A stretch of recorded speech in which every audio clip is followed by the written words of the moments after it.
अपने अभी तक डीएनए और आरएनए में जो न्यूक्लियोटाइड पाए जाते हैं वो पढ़ लिए हैं। 4 न्यूक्लियोटाइड डीएनए के, 4 न्यूक्लियोटाइड आरएनए के। इसके बाद में अपन पढ़ने जा रहे हैं पॉलीन्यूक्लियोटाइड चेन। अपन ने जो न्यूक्लियोटाइड पढ़े हैं वो आपस में जुड़ के पॉलीन्यूक्लियोटाइड बनाते हैं। तो सबसे पहले मैं आपको एक बार फिर से जो न्यूक्लियोटाइड बनता है वो बना के बता देता हूँ। ये जो नाइट्रोजनस बेस है साइटोसिन, इसका जो नाइट्रोजन है 1 नंबर पे, इसको अपन ने 1 नंबर दिया था।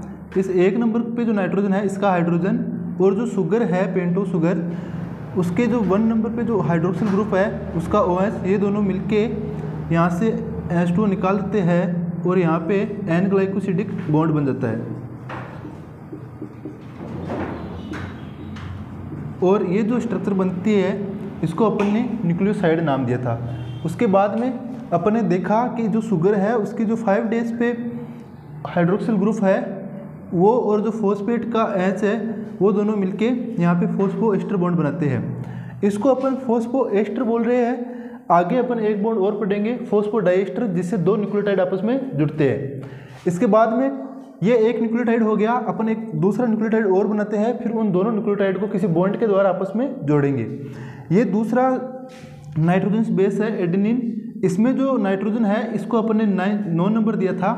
और ये जो शुगर है पेंटो शुगर, इसके जो फर्स्ट कार्बन पे जो हाइड्रोक्सिल ग्रुप है वो, एंड जो 9th नंबर पे नाइट्रोजन है इसका हाइड्रोजन, इसका OH, दोनों मिलके ये एक और बॉन्ड बनाएंगे। इस बॉन्ड को भी अपन बोलेंगे एन ग्लाइकोसिडिक बॉन्ड।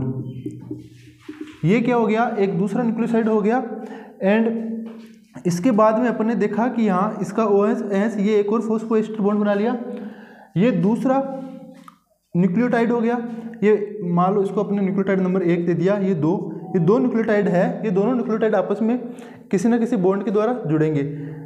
अब इनके बीच जो बॉन्ड बनेगा अपन वो देखते हैं। ये जो शुगर है, जो फर्स्ट न्यूक्लियोटाइड है इसकी शुगर है, इसका जो 3 नंबर कार्बन है इस पर जो OH ग्रुप है वो, और जो सेकेंड नंबर का न्यूक्लियोटाइड है उसका जो फॉस्फेट ग्रुप है उसका OH, ये दोनों आपस में बॉन्ड बनाएंगे। यहाँ से H2O निकलेगा एंड ये बॉन्ड बन जाएगा एक और। ये कौन सा बॉन्ड है, फॉस्फोएस्टर बॉन्ड। क्यों, P डबल बॉन्ड O। ये क्या है, phosphoester bond. P double bond O, ये कौन सा है, फॉस्फोएस्टर बॉन्ड। एक फॉस्फोएस्टर बॉन्ड हो गया ये वाला, एक फॉस्फोएस्टर बॉन्ड हो गया ये वाला।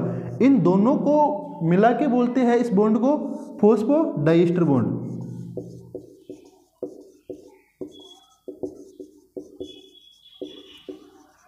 तो अपन ने यही पढ़ा था कि 2 न्यूक्लियोटाइड आपस में फॉस्फोडाइएस्टर बॉन्ड के द्वारा जुड़ते हैं।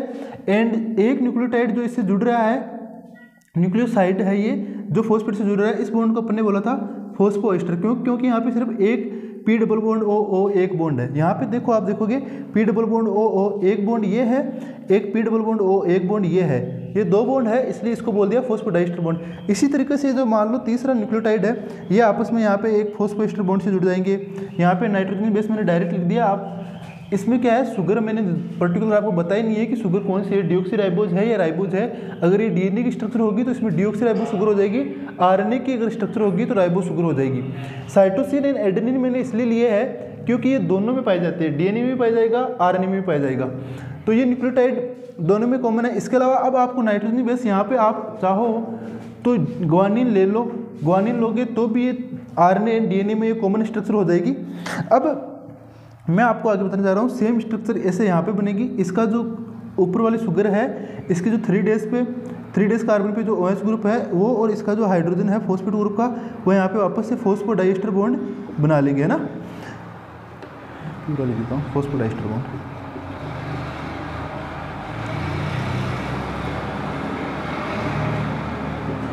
अब जो ये स्ट्रक्चर है ये सेम रिपीट होती जाती है, अलग अलग न्यूक्लियोटाइड नीचे आते जाते हैं। ऐसे जो ये 3 अपने न्यूक्लियोटाइड आपस में जुड़े हैं, वैसे हजारों लाखों न्यूक्लियोटाइड आपस में जुड़ के एक पॉलीन्यूक्लियोटाइड चेन बनाते हैं। ये जो पॉलीन्यूक्लियोटाइड चेन है, इसमें कौन कौन से बॉन्ड है, किस बॉन्ड से जुड़े हैं, और इसकी नेमिंग कैसे की जाती है वो भी अपन सीख लेते हैं। जो ये फर्स्ट न्यूक्लियोटाइड है, इसका जो 5 डेज कार्बन है इस पर फॉस्फेट है, और इस फॉस्फेट के पास में फ्री OH ग्रुप है, इसलिए जहाँ फ्री OH ग्रुप होगा अपन उसके अकॉर्डिंग नंबरिंग करेंगे।